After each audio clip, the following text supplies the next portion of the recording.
అబ్బో సరే. నమస్కారం అండి. అందరూ బాగున్నారా?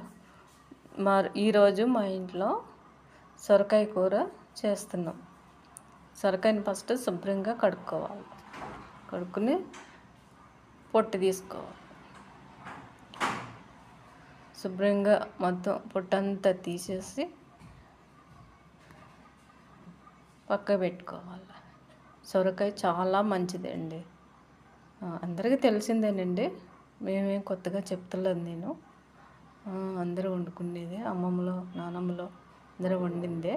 చాలా బాగుంటుందండి సొరకాయ కూర. సన్నగా ముక్కలు కట్ చేసుకోవాలి. చాలా సన్నగా కట్ చేసుకుని పెట్టుకోవాలండి. బాగుంటుందండి. సొరకాయ చాలా మంచిదండి. వాటికి చాలా మంచిది. తొందరగా జీర్ణం అయిపోతుంది. చాలా మంది తింటారు. సొరకాయ కూర అంటే ఇష్టం లేని వాళ్ళు ఎవరు ఉండరు.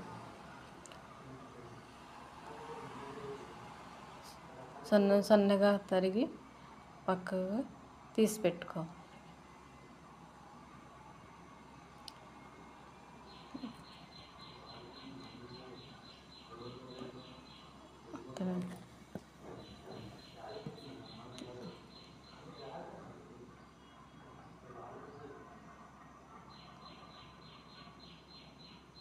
మొత్తం కట్ చేసుకుని పక్కగా పెట్టుకోవాలండి. ఇప్పుడు స్టవ్ మీద బాండి పెట్టి ఆయిల్ పోసుకోవాలండి. నూనె తగినంత ఆయిల్ వేసుకుని ఆవాలు వేసుకుని జీలకర్ర వేసుకోవాలి. అప్పుడు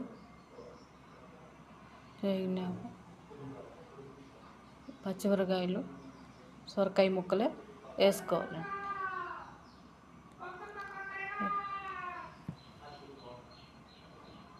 వేసుకుని కలిపి పసుపు, తగినంత ఉప్పు